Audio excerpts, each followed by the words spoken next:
Hello साथियों, नमस्कार। मैं नितेश पांडे और एक बार फिर आप सभी लोगों का स्वागत करते हैं टारगेट गुरुकुल में।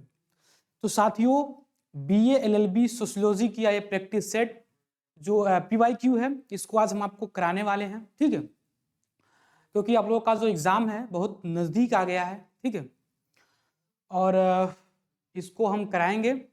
और जो भी हमारे स्टूडेंट अगर बैच को परचेज नहीं किए हैं, ठीक है, तो बता दें कि बैच में सोशियोलॉजी का जो भी थियरी क्लासेस हैं वो पूरा कंटेंट अपलोड है। ठीक है, पूरा पूरा पढ़ा है। जो भी आपके बीए एलएलबी में जितने भी सब्जेक्ट मतलब जो भी होते हैं 6 सब्जेक्ट, वो पूरे सब्जेक्ट आपको बैच में मिल जाएंगे।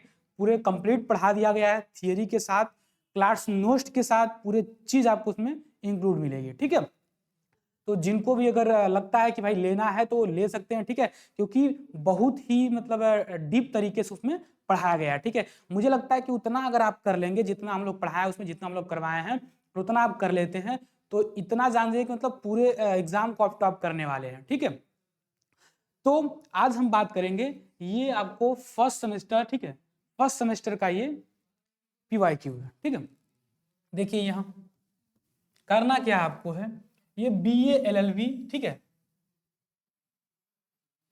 ये फर्स्ट सेमेस्टर का आपका है पेपर है। ठीक है, सोशियोलॉजी का है।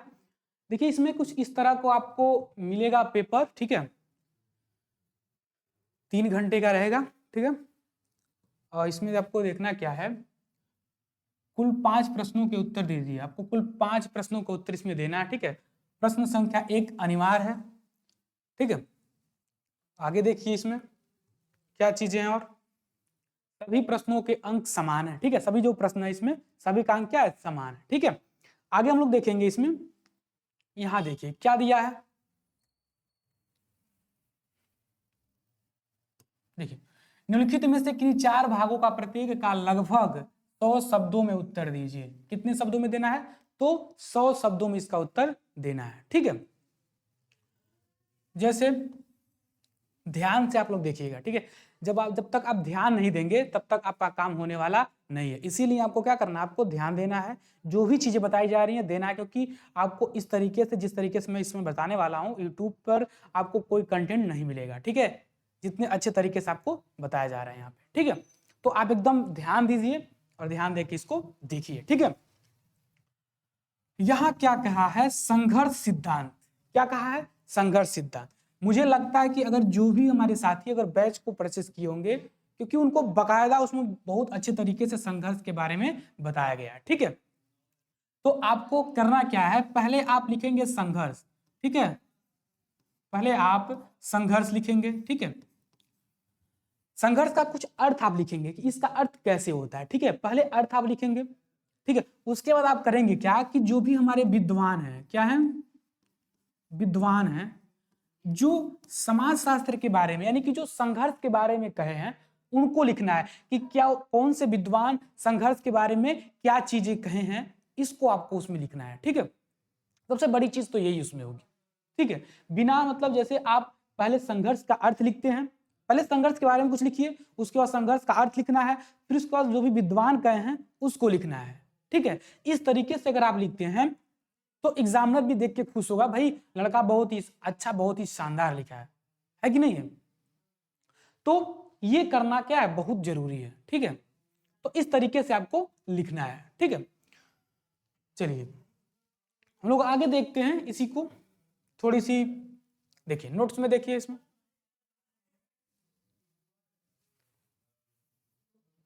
यहां देख लीजिए एक बार। देखिए संघर्ष की हम बात करें तो संघर्ष आपके सामने है ना। ठीक है, जब कोई व्यक्ति या समूह अपने लक्ष्य के प्राप्ति के लिए विरोधियों को नुकसान पहुंचाता है, जब कोई व्यक्ति अपने लक्ष्य को प्राप्त करने के लिए क्या करता है, विरोधियों को नुकसान पहुंचाता है, तो आप देखेंगे विरोधियों को नुकसान पहुंचाता है, उसके कार्य में बाधा डालता है, तो उसको क्या कहते हैं, उसी को हम संघर्ष कहते हैं। और एक बात आपको बता दें, संघर्ष जो होता है वह प्रत्यक्ष रूप से होता है। ठीक है, क्योंकि दो लोग आमने सामने होकर लड़ते हैं उसमें। ठीक है, ये नहीं जैसे जैसे मार्केट में आप कोई बिजनेस कर रहे हैं या कुछ भी कर रहे हैं, तो वहां क्या है, जो आप आप प्रत्यक्ष रूप से उसके सामने हैं, ठीक है। लेकिन जब आप कॉम्पिटिटिव एग्जाम देते हैं तो वहां आप संघर्ष नहीं करते हैं, वहां आप कंपटीशन करते हैं, मतलब प्रतिस्पर्धा करते हैं, क्योंकि आपको नहीं पता है कि आपके सामने आपके साथ कौन बंदा फाइट करने वाला, कौन मेरे सामने आने वाला है, आपको नहीं पता है।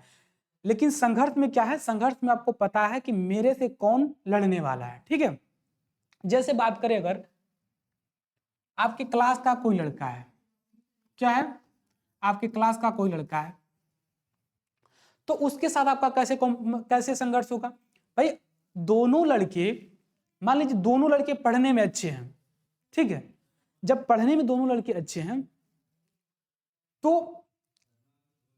एक सोचेगा भाई मैं इससे अच्छा नंबर ला दूं, और दूसरा क्या सोचेगा कि मैं इससे अच्छा नंबर ला दूं। लेकिन जब दोनों के अंदर नंबर लाने और बढ़ाने का होड़ रहेगा तो भाई नंबर तो पास तो फर्स्ट तो कोई एक ही आएगा, है कि नहीं है, फर्स्ट तो कोई एक ही आएगा।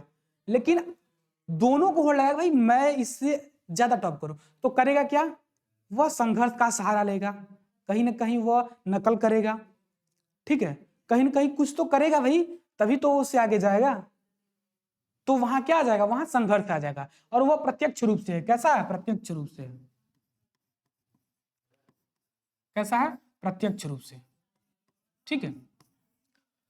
तो अगर हम बात करें ऐसे देखिए, तो यहां पहले आप संघर्ष लिखेंगे, ठीक है, ऐसे आप संघर्ष लिख देंगे, संघर्ष का अर्थ जो भी आता है उसको आप लिख देंगे, ठीक है। उसके बाद आप क्या लिखेंगे कि विद्वानों के अनुसार, क्या लिखेंगे आप, विद्वानों के अनुसार, ठीक है। जो भी रहेंगे लोग उन विद्वानों के अनुसार उस चीजों को आप लिख देंगे। उसके बाद क्या करेंगे आप, अब आप बताएंगे कि संघर्ष जो है वह कितने प्रकार के होते हैं। तो आपको मैंने बताया कि संघर्ष क्या है, संघर्ष दो प्रकार के होते हैं। कितने प्रकार के होते हैं, दो प्रकार के। पहला क्या होता है, पहला प्रत्यक्ष संघर्ष होता है। क्या होता है, पहला प्रत्यक्ष संघर्ष होता है, ठीक है। और दूसरा क्या होता है, दूसरा अप्रत्यक्ष संघर्ष होता है। क्या होता है, अप्रत्यक्ष संघर्ष होता है, ठीक है, अप्रत्यक्ष संघर्ष होता है, ठीक है। अप्रत्यक्ष संघर्ष कैसे होता है, जब व्यक्ति आमने सामने लड़ता है, जब व्यक्ति आमने सामने लगता। और एग्जाम्पल के तौर पे मैंने आपको क्या बताया, एग्जाम्पल के तौर पे सॉरी, प्रत्यक्ष में क्या होता है, व्यक्ति आमने सामने लड़ता है। और एग्जाम्पल के तौर पे मैंने बताया जैसे विद्यालय के दो स्टूडेंट हैं, अगर दोनों में होड़ मची भाई मैं इससे टॉप ज्यादा नंबर लाऊं, तो क्या करेंगे, वो कहीं ना कहीं नकल करेंगे, ठीक है। जैसे मार्केट में मैंने बताया कि जब दो दुकान वाले क्या करते हैं, भाई मैं इससे ज्यादा सामान बेच लूं, तो दोनों लोगों में क्या होता है, दोनों लोगों में एक संघर्ष होता है। जैसे आप राजनीति में देखते हैं तो उसमें भी क्या प्रत्यक्ष रूप से संघर्ष है कि नहीं है। तो ये सारे चीजें क्या आ जाएगा, सारे चीजें प्रत्यक्ष में आ जाएंगे, ठीक है। जब हम बात करेंगे अप्रत्यक्ष की, तो इसमें क्या आएगा, इसमें आप जैसे कॉम्पिटिटिव एग्जाम देते हैं तो एक क्या आ जाएगा, ये अप्रत्यक्ष में आ जाएगा, ठीक है। तो कुछ इस तरीके से जब आप लिखेंगे, ठीक है, तो क्या होगा, तब बहुत ही शानदार आप लिखेंगे और आपको नंबर भी पूरा अच्छे तरीके से इसमें मिलेगा, ठीक है। चलिए आगे हम लोग बात करते हैं दूसरे क्वेश्चन की। देखिए इसमें क्या है,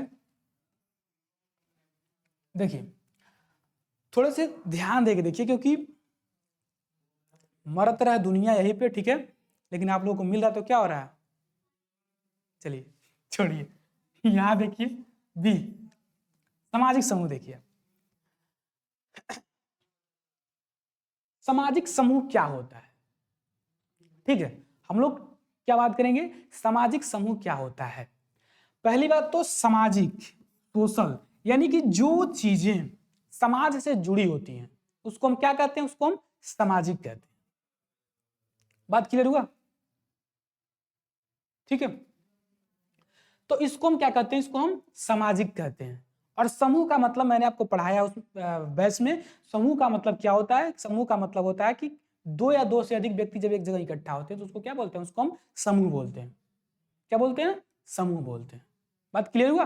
तो सबसे पहले आप यहां क्या करेंगे, सबसे पहले आप सामाजिक समूह की अर्थ लिखेंगे, है कि नहीं है, सामाजिक समूह का अर्थ लिखेंगे।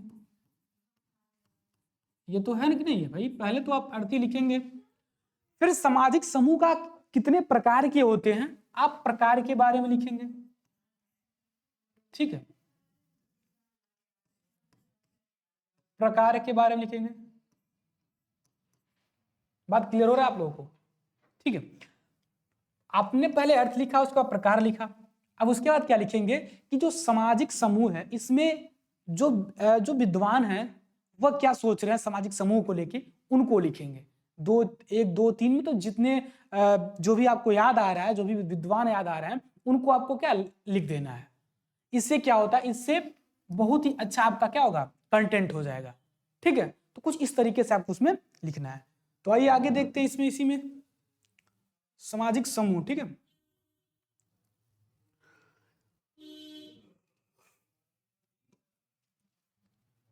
देखिए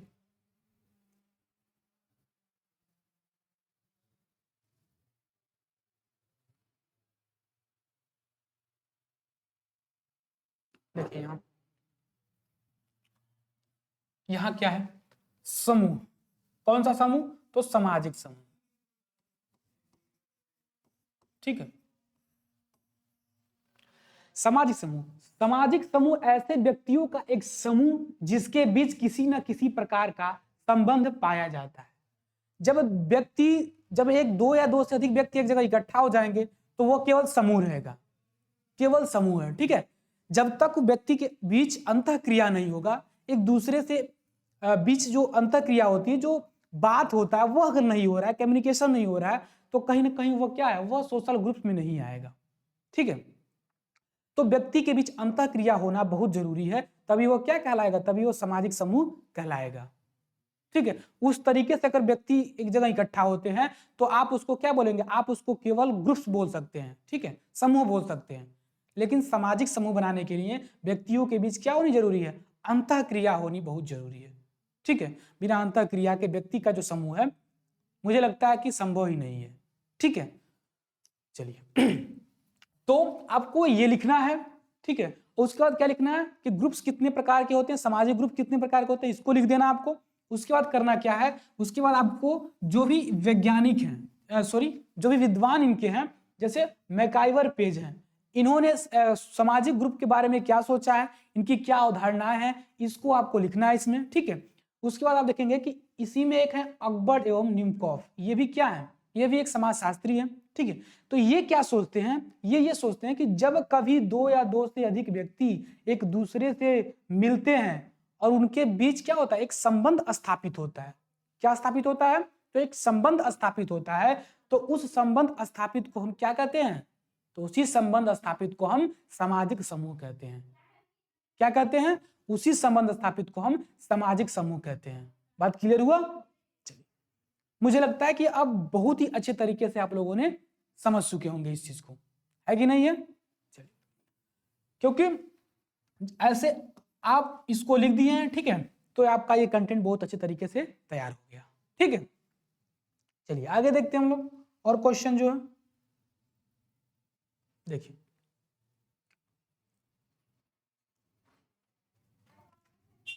विकासवाद। कौन सा वाद, तो विकासवाद। ठीक है, विकासवाद क्या होता है, इसको देखिए जरा एक बार आप।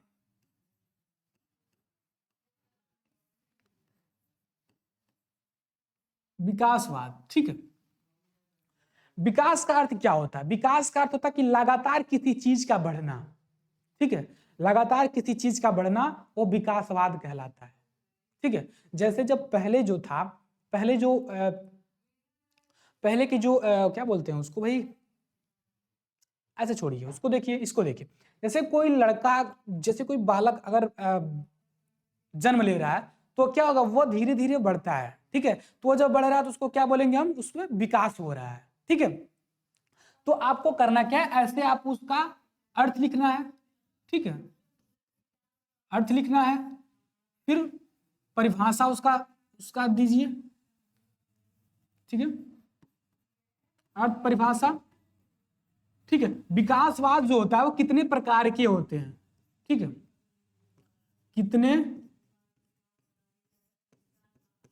कितने प्रकार के होते हैं। और उसके बाद करना क्या है, उसके बाद आपको करना है कि इनके जो विद्वान हैं, ठीक है, वह क्या सोचते हैं इसके बारे में, उसको लिखना है। बात क्लियर हुआ? पहले विकास का अर्थ परिभाषा, विकास कितने प्रकार के होते हैं, विकासवाद में किसका योगदान है, इसको आप लिखिएगा। उसके बाद आपको लिखना है कि जो भी विद्वान है वो विकास के बारे में क्या सोचते हैं, इसको आपको लिखना है। मात्र इतनी चीजें आप लिखते हैं तो बहुत ही शानदार इसमें हो जाएगा, है कि नहीं है। चलिए आगे हम लोग बात करते हैं। आगे आप देखिएगा कि सामाजिक घटना की प्रकृति, ठीक है। आगे आपको मिलेगा कि सामाजिक घटना की प्रकृति करना तो आपको क्या है, इसमें आपको करना है, इसमें से आपको 4-5 क्वेश्चन इसमें से करना है, लेकिन मैं आपको इसमें सारे क्वेश्चन को टच करेंगे, सारे क्वेश्चन को डिस्कस करेंगे ताकि आप लोग एग्जाम में अच्छे से लिख पाए, ठीक है। हम लोगों का मकसद क्या होता है भाई, एग्जाम में आप अच्छे से लिख पाए, इतने अच्छे चीजों को हम लोग देते हैं आप, ठीक है। लेकिन आपका क्या है कि आप कैसे इस चीजों को पढ़ते हैं, कैसे जानते हैं, ठीक है। चलिए देखते हैं हम लोग सामाजिक घटना की प्रकृति को। सामाजिक घटना जो समाज में जो भी चीजें घटित हो रही हैं उसको क्या कहेंगे, उसी को हम सामाजिक घटना कहेंगे, है कि नहीं है, उसी को सामाजिक घटना कहा जाएगा। तो यहां आप लिखेंगे सामाजिक घटना,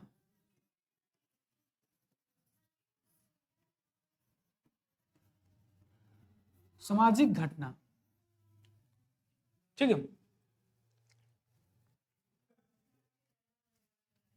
यहां देखिए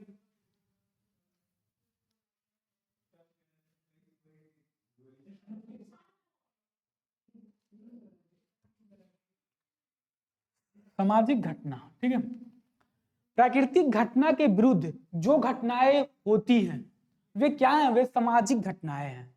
जो भी घटनाएं प्राकृतिक घटनाओं के विरुद्ध होती हैं उसको हम क्या कहते हैं, उसी को हम सामाजिक घटना कहते हैं। बात समझ में आ गई आप लोगों को।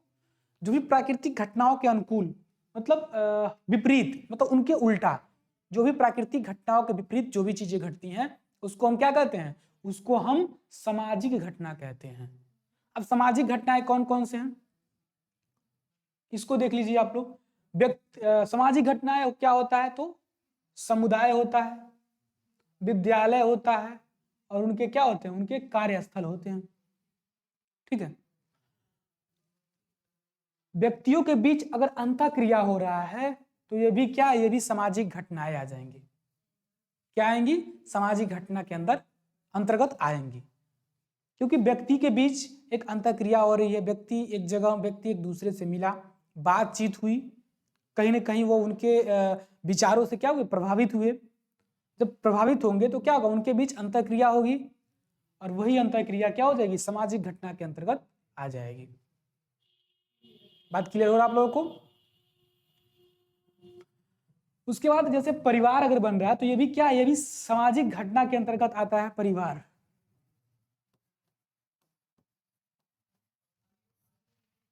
परिवार भी सामाजिक घटना के अंतर्गत आ जाएगा। समुदाय भी जो भी क्या, सामाजिक घटना के अंतर्गत आएगा। विद्यालय क्या, विद्यालय भी सामाजिक घटना के अंतर्गत आएगा, क्योंकि विद्यालय खुल जाने के कारण जो बच्चे हैं उनको एक बेहतर शिक्षा मिलती है कि नहीं है। तो ये सारे चीजें जो आपको दिख रहा है ये क्या है, ये सामाजिक घटना के अंतर्गत आपको देखने को मिलेगा। सही है। चलिए आगे हम लोग देखते हैं। तो आप ऐसे लिखें, क्योंकि देखिए सारी चीजें लिख के बताना इम्पॉसिबल है, ठीक है, क्योंकि सारी चीजें जो भी जितने भी आप एग्जाम में लिखेंगे उस तरह से लिख के बताना तो भाई मुश्किल ही है। लेकिन एक आपको एक वेब दे दिया जा रहा है कि ताकि आप इस मॉडल से तरीके से आप लिखेंगे तो आपका क्या हो जाएगा, आपका कंटेंट बेहतर होगा, आप अच्छे नंबर से पास होंगे।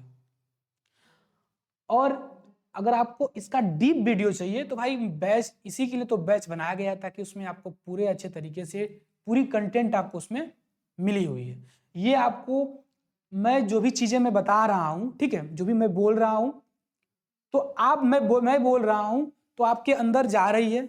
मैंने आपको जैसे बताया कि सामाजिक घटना ये जो भी क्या है, तो जो भी घटना है प्राकृतिक के विपरीत होती है, तो मैंने आपको बता दिया और आपके अंदर वो चीजें गई और आपके अंदर भी कुछ थॉट आए, कुछ आपने भी सोचा।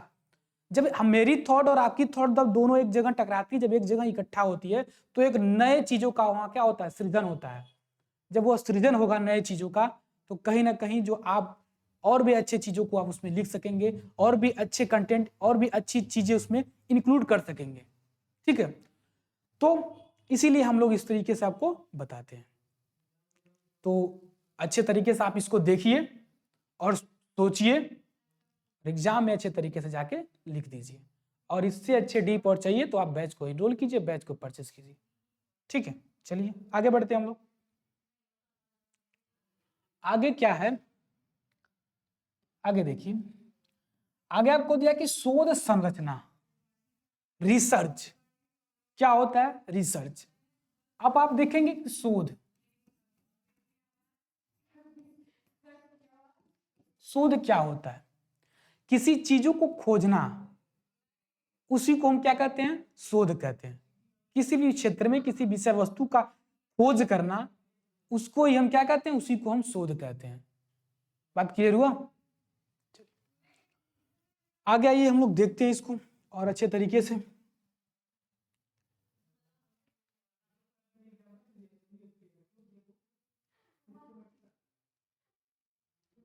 देखिए यहाँ शोध के बारे में यहाँ कुछ और भी चीजें आपको मिल जाएंगी, कुछ और भी चीजें आपको बताई जा रही हैं, इसको देख लीजिए एक बार। किसी व्यक्ति के ज्ञान के विस्तार की सतत एवं प्रगतिशील प्रक्रिया है जो कभी नहीं रुकती। क्या कह रहा है कि किसी व्यक्ति के ज्ञान के विस्तार की सतत एवं प्रगतिशील प्रक्रिया है जो कभी नहीं रुकती है, उसी को क्या कहते हैं, उसी को हम शोध कहते हैं। बात समझ में आ गई आप लोगों को? शोध किसको कहते हैं, तो शोध इसी को कहते हैं। उसके बाद आपको करना क्या है, उसके बाद करना आपको यह है कि उनके विद्वानों के बारे में लिखना है। ठीक है, उनके जो विद्वान हैं, जैसे बहुत सारे विद्वान हैं, मतलब शोध के बारे में विद्वानों का क्या अवधारणा रहा, विद्वान क्या सोचते हैं शोध को लेके, इसको आपको उसमें लिखना है कि ये विद्वान हैं। ठीक है, ये विद्वान हैं, इनके ये सोचते हैं कि शोध इस प्रकार से है, इसको आपको लिख देना है बहुत ही शानदार तरीके से, कोई दिक्कत नहीं आपको होने वाली इसमें। चलिए, तो जब किसी व्यक्ति के ज्ञान के विस्तार के लिए सतत एवं प्रगतिशील प्रक्रिया, जब कोई व्यक्ति अपने ज्ञान को विस्तार को और बढ़ाने के लिए एकदम लगातार बढ़ाता जाता है, लगातार किसी न किसी चीज को खोजता है, लगातार किसी न किसी चीज को देखता है, ठीक है, तो वही चीजें रिसर्च कहती है, वही चीजें शोध कहलाती है। रिसर्च अंग्रेजी शब्द है, शोध हिंदी शब्द है। क्लियर? चलिए,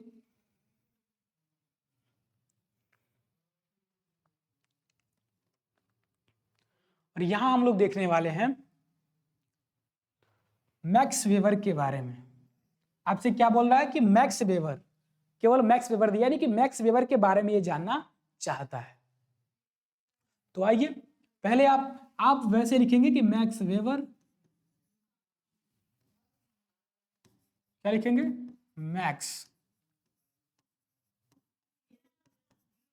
मैक्स वेबर, ऐसे लिख दीजिए। फिर यहां इनके बारे में लिखिए, उनका जन्म कहाँ हुआ इसको लिखिए, फिर मृत्यु लिख दीजिए, फिर इन्होंने कौन से बुक लिखे हैं इनको लिखिए आप। उसके बाद ये कौन सा ये मतलब किस सिद्धांत के बारे में बात किए हैं, किसके प्रतिपादक है, इसको लिखिए। इस तरीके से आप लिखेंगे तो शानदार होगा। ठीक है, आइए देखते हैं इनके बारे में कुछ और भी चीजें।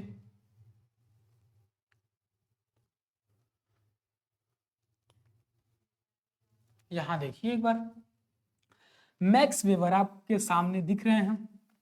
इनका जन्म कब हुआ था, तो आप देखेंगे 21 अप्रैल 1864 ईस्वी में इनका जन्म हुआ था। कब हुआ था, तो 21 अप्रैल 1864 ईस्वी में इनका जन्म हुआ था। और मृत्यु इनका कब हुआ था, तो 14 जून 1920 ईस्वी को इनका मृत्यु हुआ था। क्या हुआ था, मृत्यु हुआ था। ये कौन थे, तो ये एक जर्मन समाजशास्त्री थे। कौन थे, तो जर्मन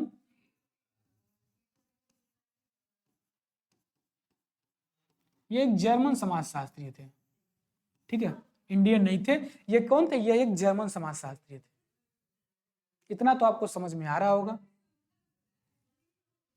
चलिए, और मैक्स वेबर जो हैं, इन्होंने ही क्या कहा था? इन्होंने ही नौकरशाही व्यवस्था करने वाले, नौकरशाही व्यवस्थाओं का जो वर्णन है, ठीक है, इन्होंने ही किया था। और इसका करने वाले कौन थे? ये प्रथम जर्मन समाजशास्त्री थे। इन्होंने ही पहली बार कोई जर्मन समाजशास्त्री नौकरशाही व्यवस्था के बारे में क्या किया था?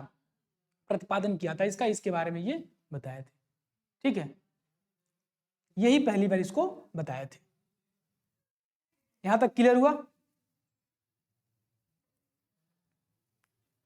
उसमें आपको उसके बाद क्या लिखना है? उसके बाद मैंने आपको बताया कि इनके कुछ बुक्स के बारे में आप लिखेंगे कि ये कौन कौन से बुक लिखे हुए हैं, ठीक है, तो ये सारी चीजें आप इसके अंदर लिखेंगे। चलिए आगे देखते हैं हम लोग। आगे आपका यूनिट सेकेंड, ठीक है, यूनिट सेकेंड में क्या है? यूनिट सेकेंड, इसमें आपका क्वेश्चन में क्या कह रहा है कि कार्ल मार्क्स के इतिहास की भौतिकवादी अवधारणा और सामाजिक परिवर्तन पर उनके सिद्धांत की क्या करना है? तो व्याख्या करना है। कार्ल मार्क्स के इतिहास की भौतिकवादी अवधारणा और सामाजिक परिवर्तन पर उनके सिद्धांतों की व्याख्या कीजिए। तो इसको आपको करीब से करीब 3 से 4 पेज के अंदर इसको लिखना है, ठीक है, और एक सीक्वेंस बाई तरीके से लिखिएगा। पहले मैक्स वेबर के बारे में थोड़ी सी चीजें लिखिएगा कि उनका जन्म कब हुआ था, उनकी मृत्यु कब हुई थी, उन्होंने किस चीज की अवधारणा दी थी, उनके बुक का क्या नाम था, इस चीजों को आप उसमें लिखिएगा पहले। उसके बाद आप लिखिएगा कि भौतिकवादी अवधारणा, इनके लिखिएगा Karl Marx, Karl Marx, Karl Marx भौतिकवादी अवधारणा,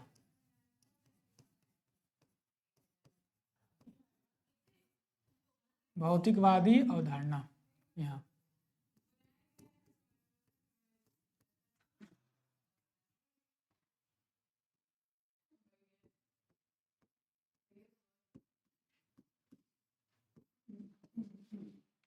तो इनके भौतिकवादी जो अवधारणा इन्होंने दिया है, इसको आपको वहां लिखना है, ठीक है। उसके बाद आपको लिखना है कि सामाजिक परिवर्तन एवं सिद्धांत की व्याख्या। फिर नीचे हेडिंग डालिएगा कि कार्ल मार्क्स की सामाजिक परिवर्तन और उनके सिद्धांत। ये सारी चीजें जब आप लिखेंगे और पूरे अच्छे तरीके से, तो ये आपका क्या हो जाएगा? ये आपका शानदार कंटेंट के तौर पे तैयार हो जाएगा, ठीक है, ठीक है। तो आगे हम लोग देखेंगे, इसके आगे क्या है इसमें, देखिए। उसके बाद क्वेश्चन नंबर 5 क्या कह रहा है, इसको आप लोग एक बार देखिए। क्वेश्चन नंबर 5 में है दुर्खिम के श्रम विभाजन और उनकी यांत्रिक और जैविक समकेतता की क्या करना, अवधारणा की विवेचना करना है। तो दुर्खिम के श्रम विभाजन, यानी कि दुर्खिम जो है वो क्या किए हैं? वे श्रम विभाजन के सिद्धांत का प्रतिपादन किए हैं। तो श्रम विभाजन का क्या करना है? श्रम विभाजन और उनकी यांत्रिक और जैविक समेकता की अवधारणा की विवेचना उसमें करना है आपको। तो हम लोग बात कर, इसके आगे हम लोग देखते हैं कैसे करना है। पहले आप दुर्खिम के बारे में कुछ लिखेंगे, पहले आप दुर्खिम के बारे में कुछ लिखेंगे कि दुर्खिम क्या क्या क्या अवधारणा दिए हैं, क्या कहे हैं। पहले आप दुर्खिम के बारे में लिखेंगे, फिर दुर्खिम दुर्खिम का श्रम विभाजन दिए हैं, फिर दुर्खिम आत्महत्या का सिद्धांत का प्रतिपादन किए हैं, ठीक है। तो इस तरीके से उनके बारे में आपको लिखना है। उसके बाद दुर्खिम के बारे में और भी वैज्ञानिक जो उनकी क्या अवधारणा है, इसको आपको लिखना है। तो सारी चीजें आप एक सीक्वेंस वाइज, एक लाइन तरीके से आप लिखेंगे तो एक बहुत ही शानदार कंटेंट आपका उसमें तैयार हो जाएगा, ठीक है। तो आगे हम लोग देखते हैं श्रम विभाजन दुर्खिम का।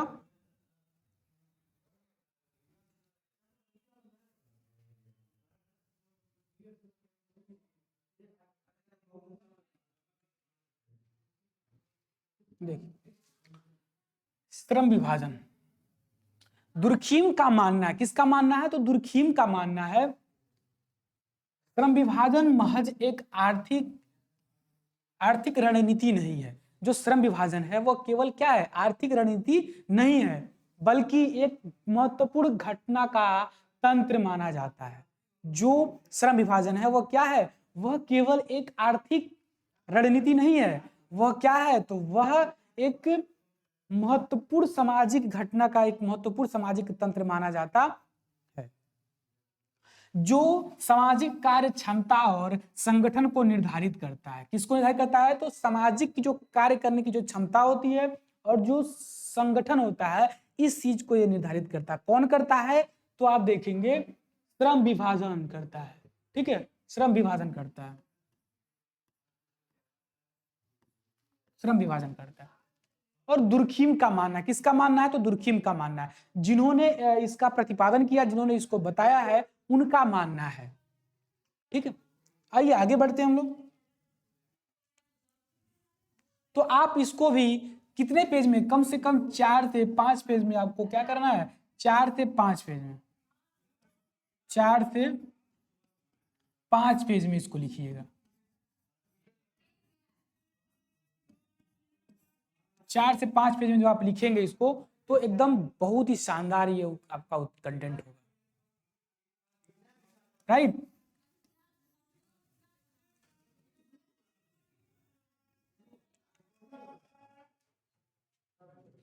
थर्ड में देखिए, थर्ड में क्या दिया है? तो थर्ड में आपको दिया है कि समाज की अवधारणा को स्पष्ट करिए। किसकी अवधारणा को? तो समाज की जो अवधारणा है इसको स्पष्ट करने की बात ये कर रहा है। तो मैंने जैसे आपको बताया कि पहले आप समाज के बारे में समाज का अर्थ लिखेंगे, समाज का अर्थ लिखेंगे आप। उसके बाद क्या लिखना है? उसके बाद आपको विद्वानों का मत लिखना है, विद्वानों का मत लिखना है।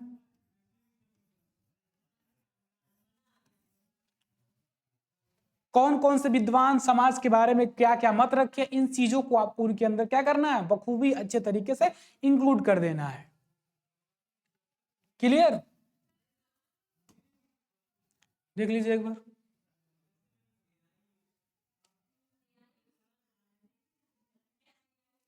समाज जो है क्या है? एक से अधिक लोगों के समुदाय से मिलकर बन के एक बृहद समूह कहलाता है। क्या कहलाता है? तो समाज जो है वह समाज, जैसे आपको अगस्त का मैकाइवर एवं पेज ने आपको कहा था, मैंने आपको पढ़ाया था बहुत पहले, मैकाइवर। ठीक है, मैकाइवर एवं पेज, मैकाइवर पेज क्या कहते? कि जो समाज है, जो समाज है वह क्या है? समाज एक सामाजिक संबंधों का जाल है। ठीक है,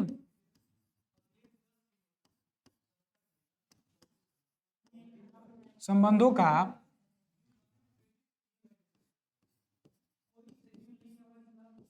का जाल है। क्योंकि आप देखेंगे कि समाज एक सामाजिक संबंधों का जाल है, क्योंकि समाज से सभी लोग एक दूसरे से रिश्ते नाते तमाम तरह के चीजों से क्या हुए हैं? तमाम तरह के चीजों से जुड़े हुए हैं। कोई एक लड़का है तो उस लड़के के तमाम रिलेटिव हो जाएंगे, जैसे उसके फ्रेंड हो जाएगा, उनके माता पिता तो होंगे ही होंगे, चाचा चाची हो जाएंगे, दादा दादी हो जाएंगे, नाना नानी हो जाएंगे। यानी कि उन एक व्यक्ति से पूरे समाज का एक जो सर्किल होता है वो क्या होता है? जुड़ा होता है। उनके आस पड़ोस के लोग उनसे जुड़ जाएंगे। तो अगर कोई व्यक्ति है तो समाज के संबंधों से एक मकड़े की जो जाल होती है उसी तरीके से क्या होता है? वह जुड़ा होता है, वह उससे दूर नहीं हो पाएगा। कितना वो भी कोशिश कर ले तो क्या हो जाएगा? वो उससे दूर नहीं हो सकता, कहीं ना कहीं वो उससे जुड़ा, हमेशा जुड़ा ही रहेगा जब तक इस पृथ्वी पर वो रहेगा। तो यही होता है, वो एक व्यक्ति से व्यक्ति को जोड़ता है। समाज जो है व्यक्ति से व्यक्ति को जोड़ता है और व्यक्ति को समुदाय से जोड़ता है, और समुदाय मतलब दो समुदायों को आपस में जोड़ के क्या करता है? वो समाज का निर्माण कर देता है। तो मुझे लगता है कि आप समाज के बारे में बहुत अच्छे तरीके से मैंने आपको बताया। कुछ आपके अंदर भी थॉट्स आ रहे होंगे, दोनों का जब थॉट्स एक में मिलेगा तो कुछ अच्छा कंटेंट बन के क्या हो जाएगा? तैयार होगा। तो मुझे लगता है कि बहुत अच्छे तरीके से आप लोग इस चीजों को समझ गए होंगे। आगे बढ़े तब, चलिए आगे बढ़ते हैं। तो ऐसे आप जैसे मैकाइबर पेज हो गए, गिलीन हो गए, ठीक है, अकबर्न हो गए, ऐसे कई ऐसे विद्वान हैं जिन्होंने समाज के बारे में, समाज की अवधारणा को दिया है। जैसे मैक्स वेबर हो गए, दुर्खीम हो गए, तो तमाम तरह के विद्वान हैं जिन्होंने समाज के बारे में, समाज को एक अवधारणा दिया, समाज को एक आईना दिया है। तो आप, अगर आपको याद आ रहा है तो आप सभी जो भी विद्वान हैं उनके थोड़ा थोड़ा उनके बारे में आप लिख दीजिए, मतलब उन्होंने समाज के बारे में क्या कहा है, एक सीक्वेंस वाइज आप उसमें लिख दीजिए। ठीक है, चलिए आगे देखते हैं हम लोग।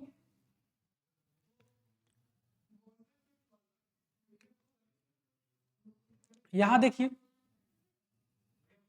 यहां आप क्या देखेंगे, यहां आपसे क्या बोला है, 7 नंबर क्वेश्चन, समुदाय और संघ की अवधारणा की व्याख्या कीजिए।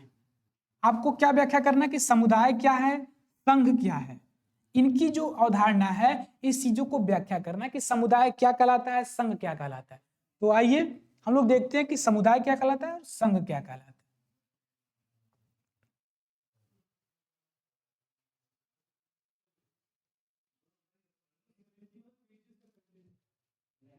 देखिए एक बार, समुदाय क्या होता है। समुदाय किसी निश्चित भूभाग क्षेत्र की सीमा कुछ भी हो पर रहने वाले व्यक्तियों के बीच जो जो संबंध है क्या होता है, सामान्य जीवन व्यतीत करते हैं। भूभाग कितना हो भी बड़ा हो, कितना हो भी छोटा हो, लेकिन जो व्यक्ति होते हैं वो क्या होते हैं, वह एक सामान्य, वो दोनों जो व्यक्ति होते हैं उनका क्या जीवन एक सामान्य तौर पे जीवन को व्यतीत करते हैं और एक मिल के रहते हैं। ठीक है, तो समुदाय जो है वो क्या होता है, उसका एक निश्चित भूभाग होता है। व्यक्ति चाहे जितने उसमें रहें, लेकिन व्यक्तियों में क्या होता है, अंतःक्रिया होती है, आपसी परस्पर मेल होता है। ठीक है, बिना मेल के समुदाय बनना क्या है, मुश्किल है। क्योंकि जो ऐसे समुदाय की अगर हम बात करें तो समुदाय जो आपका है, एक मिनट, चलिए, समुदाय जो आपका है, समुदाय, गांव आपका क्या है, गांव भी आप एक गांव आपका क्या है, समुदाय है। तो सभी लोग क्या करते हैं, सभी लोग एक ही समुदाय में, अगर एक गांव में कोई लोग रहता है तो क्या होते हैं, वह एक समुदाय में अपना जीवन व्यतीत करते हैं और उसी समुदाय में क्या होते हैं, वह मर भी जाते हैं। तो समुदाय जो है ना वो क्या, वह निश्चित एक उसका सीमा नहीं होता है, वो उसका सीमा कुछ भी हो सकता है। ठीक है, और आप उसमें आप जीवन व्यतीत करते हैं। अगर हम बात करें संघ की, अब आपसे पूछा कि समुदाय क्या है, संघ क्या है, तो हमने आपको समुदाय बता दिया।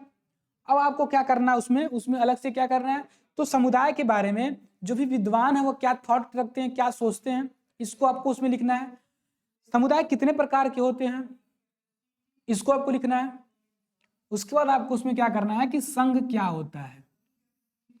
संघ सुन लीजिए एक बार, संघ क्या होता है, तो दो या दो से अधिक व्यक्ति किसी चीजों को जोड़ते हैं या किसी व्यक्ति को ही जोड़ते हैं तो वह क्या हो जाता है, वही उसको संघ कहते हैं। क्या कहते हैं, संघ कहते हैं। जैसे आपने आरएसएस का नाम सुना होगा, ठीक है, तो ये क्या है, ये भी एक संघ है। इसमें लोगों का क्या हो जाता है भाई, लोगों का एक समूह इसमें होता है और उसमें समूह में जो लोग इकट्ठा होते हैं उनका क्या होता है, उनका एक निश्चित उद्देश्य होता है कि आपको ये काम करना है। तो लोगों का समूह उसमें होगा, क्या होगा, तो लोगों का समूह होगा। एक मिनट रुकिए, इसको हम बढ़िया और अच्छे तरीके से लिख देते हैं।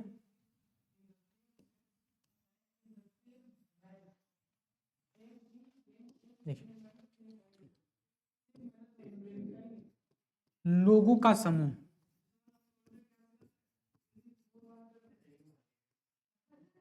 पहला पॉइंट इसमें लोगों का समूह रहेगा। दूसरा पॉइंट इसमें क्या होगा कि निश्चित उद्देश्य रहेगा। क्या रहेगा,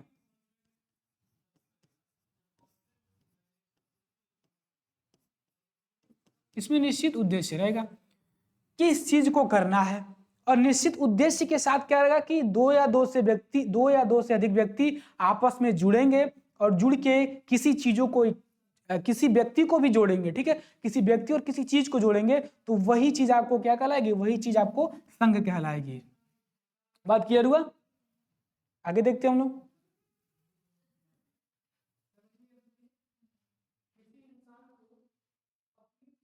देखिए अब इसको देख लीजिए, यूनिट क्वेश्चन नंबर 8 देखिए, इसमें क्या कह रहा है, देख लीजिए एक बार। सामाजिक विज्ञान शोधकर्ता के लिए उपलब्ध विभिन्न परीक्षण की विवेचना कीजिए। सामाजिक विज्ञान की जो शोधकर्ता के लिए उपलब्ध विभिन्न परीक्षणों की विवेचना कीजिए। जो सामाजिक विज्ञान के जो शोधकर्ता हैं उनके क्या करना है, उनके उपलब्ध विभिन्न जो भी परीक्षण है उसका विवेचना आपको करना है। तो आप पहले देखेंगे कि सामाजिक विज्ञान की जो भी शोधकर्ताएं हैं, ठीक है, उनको आप देखेंगे कि पहले आप लिखेंगे कि सामाजिक विज्ञान की शोधकर्ता, क्या लिखेंगे, तो सामाजिक विज्ञान की शोधकर्ता, विज्ञान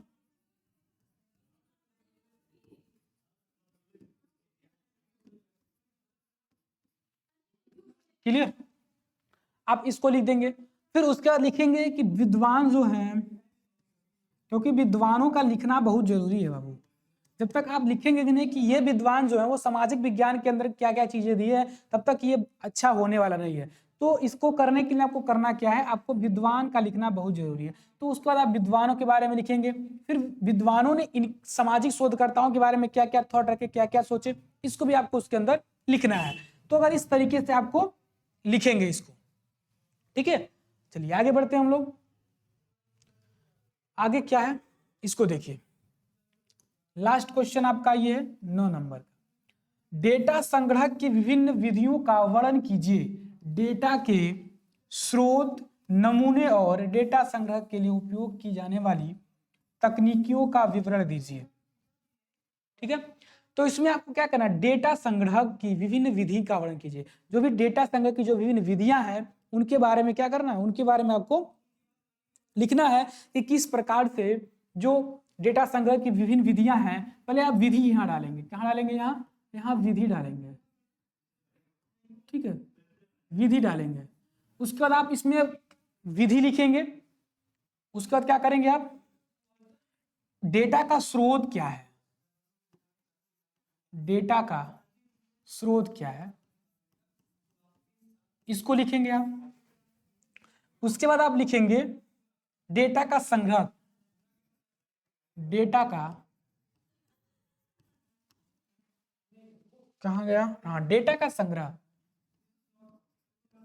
जब इतना आप लिख लेंगे उसके बाद कुछ विद्वानों को भी क्या करेंगे, इसमें ऐड करेंगे, तब तो आपका क्या हो जाएगा, आपका ये बेहतर जो आंसर होगा वो तैयार होगा।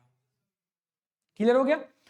तो इस तरीके से जब आप लिखेंगे एग्जाम में, तब आपका जो आंसर है, जो आपका कॉपी है, वो बहुत अच्छे तरीके से पूरा हो जाएगा। तो उम्मीद करते हैं आप लोगों से कि जितने भी चीजों को मैंने आपको बताया, जितने भी चीजों को मैंने आपको समझाया, आप भी बहुत अच्छे तरीके से चीज को समझ गए होंगे। ठीक है, और आप अगर वीडियो के डिस्क्रिप्शन में आपको BA LLB का ग्रुप मिल जाएगा, व्हाट्सएप ग्रुप। अगर आपने ज्वाइन नहीं किया है तो आप उसको ज्वाइन कर लीजिए। ज्वाइन करने से क्या होगा कि जो भी अपडेट रहेगा आपको उसमें मिल जाएगा, तो आप उसको ज्वाइन कर लीजिए। और वीडियो आप लोगों को अच्छा लगा होगा तो वीडियो को लाइक कीजिएगा, ठीक है। और भी जो आपके मित्र, जो भी संबंधी होंगे, जो भी जिनका BA LLB सोशियोलॉजी होगा, उनको फॉरवर्ड कीजिएगा, ताकि वो भी इस चीज़ का हेल्पफुल, उनको भी वीडियो मिले और उनको लाभ प्राप्त हो। ठीक है, तो फिर मिलते हैं आपसे नेक्स्ट वीडियो में। तब तक के लिए थैंक यू सो मच।